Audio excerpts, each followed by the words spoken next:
Hello friends, welcome to best study logics. ఈరోజు మనం ఈ వీడియోలో ఇండియన్ పాలిటీలోని రాజ్యసభకు సంబంధించిన క్లాస్ గురించి చూడబోతున్నాం. తప్పకుండా వీడియోని చివరి వరకు చూడండి. నచ్చితే లైక్ చేయండి. ఇంకా ఎవరైనా మన ఛానల్ని సబ్స్క్రైబ్ చేయకపోతే దయచేసి సబ్స్క్రైబ్ చేయండి.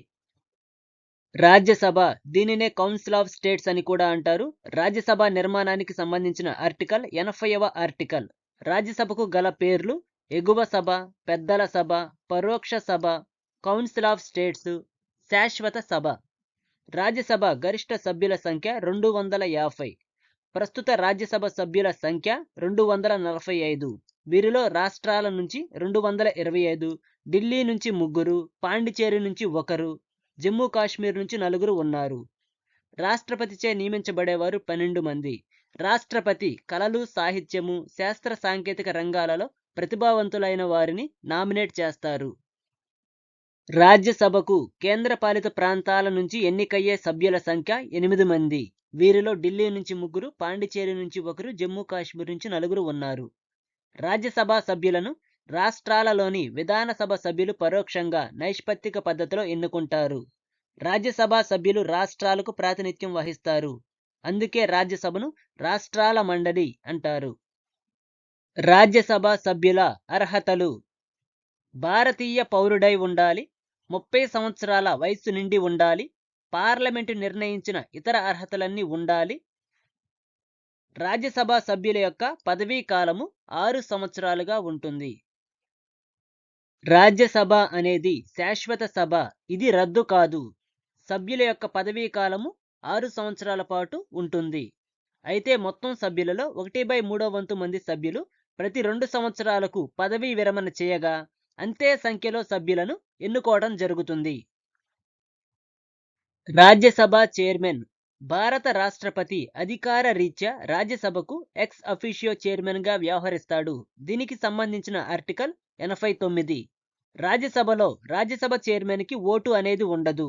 కానీ ఏదైనా బిల్లు విషయంలో అనుకూల, వ్యతిరేక ఓట్లు సమానమైన సందర్భంలో తన నిర్ణయాత్మక ఓటును వినియోగిస్తాడు. ఉపరాష్ట్రపతికి రాజ్యసభకు ఎక్స్ అఫీషియో చైర్మన్ హోదాలో జీతభత్యాలు పొందుతాడు. ప్రస్తుతం ఈయనకు నెలకు 4 లక్షల జీతం లభిస్తుంది. దానితో పాటు ఇతర అలవెన్సులు, సౌకర్యాలు కూడా ఉంటాయి. ఉపరాష్ట్రపతిని తొలగించే తీర్మానము సభా పరిశీలనలో ఉన్నప్పుడు సభకు అధ్యక్షత వహించరాదు. అయితే సభా కార్యక్రమాలలో పాల్గొని తన వాదన వినిపించవచ్చు. ఉపరాష్ట్రపతి పదవికి పోటీ చేయుటకు ఉండవలసిన కనీస వయసు 35 సంవత్సరాలు. ఉపరాష్ట్రపతి తన రాజీనామాను రాష్ట్రపతికి సమర్పించాలి. ఉపరాష్ట్రపతి రాజ్యసభకు చైర్మన్గా వ్యవహరించే పద్ధతిని అమెరికా రాజ్యాంగం నుండి గ్రహించాము. రాజ్యసభ తొలి చైర్మన్ సర్వేపల్లి రాధాకృష్ణన్. ప్రస్తుత రాజ్యసభ చైర్మన్ జగదీప్ ధన్కర్. తొలి deputy chairman SV Krishnamurthy Rao. ప్రస్తుత deputy chairman Harivansh Narayan Singh. Rajya Sabha chairman పదవిలో లేనప్పుడు డిప్యూటీ చైర్మన్ పదవీ బాధ్యతలు స్వీకరిస్తారు. Panel chairman: Rajya Sabha chairman, vice chairman సభా కార్యక్రమాలకు హాజరు కానటువంటి పక్షంలో ప్యానెల్ చైర్మన్ సభా కార్యక్రమాలు నిర్వహిస్తారు. వీరిని చైర్మన్ నియమిస్తారు. రాజ్యసభకు గల ప్రత్యేక అధికారాలు. రాజ్యసభ ప్రత్యేక అధికారాల గురించి తెలిపే ముఖ్యమైన ఆర్టికల్స్: 67వ ఆర్టికల్, 249వ ఆర్టికల్, 312వ ఆర్టికల్. 67వ ఆర్టికల్ ప్రకారము రాష్ట్రపతిని తొలగించే తీర్మానాన్ని ముందుగా రాజ్యసభలోనే ప్రవేశపెట్టాలి. రాజ్యసభ ఈ తీర్మానాన్ని ఆమోదించిన తర్వాత మాత్రమే ఇది లోక్సభ ఆమోదం కోసం పంపబడుతుంది.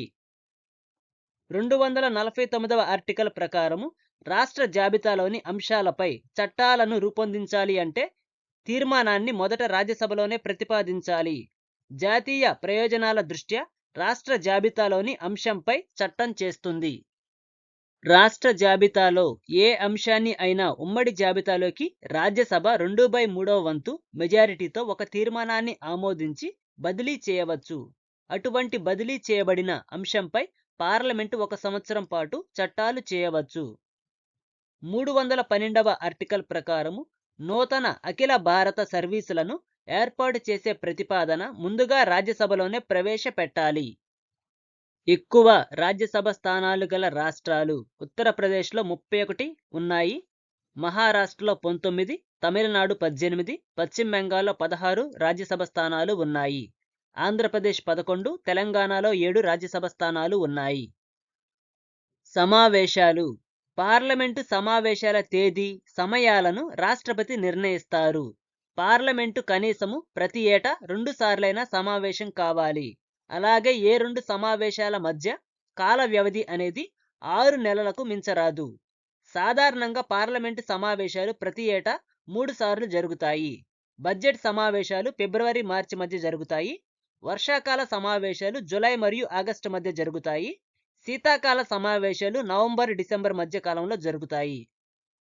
ఉభయ సభల సంయుక్త సమావేశం. బిల్లుపై ఉభయ సభల మధ్య ప్రతిష్టంభన ఏర్పడిన పక్షంలో రాష్ట్రపతి ఆ అంశాన్ని పరిష్కరించేందుకు ఉభయ సభల సంయుక్త సమావేశాన్ని ఏర్పాటు చేస్తారు. పార్లమెంటు ఉభయ సభల సంయుక్త సమావేశాలు ఇప్పటి వరకు 3 సార్లు మాత్రమే జరిగాయి. మొదటిసారి 1961 మే నెలలో జరిగింది.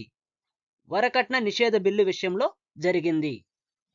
రెండవసారి ఉభయ సభల సంయుక్త సమావేశము 1978 మే నెలలో జరిగింది. బ్యాంకింగ్ సర్వీస్ కమిషన్ రద్దు బిల్లు విషయంలో ఈ సమావేశం జరిగింది.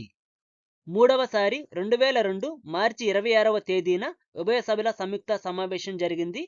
తీవ్రవాద నిరోధక బిల్లు, దీనిని prevention of terrorism act POTA bill విషయంలో ఈ సమావేశం జరిగింది. ఈ వీడియో నచ్చితే లైక్ చేయండి, షేర్ చేయండి. ఇంకా ఎవరైనా మన ఛానల్ని సబ్స్క్రైబ్ చేయకపోతే దయచేసి సబ్స్క్రైబ్ చేయండి. ఇండియన్ పాలిటీకి సంబంధించిన అన్ని క్లాసులను చూడాలి అనుకుంటే ప్లేలిస్ట్లోకి వెళ్ళి చూడండి.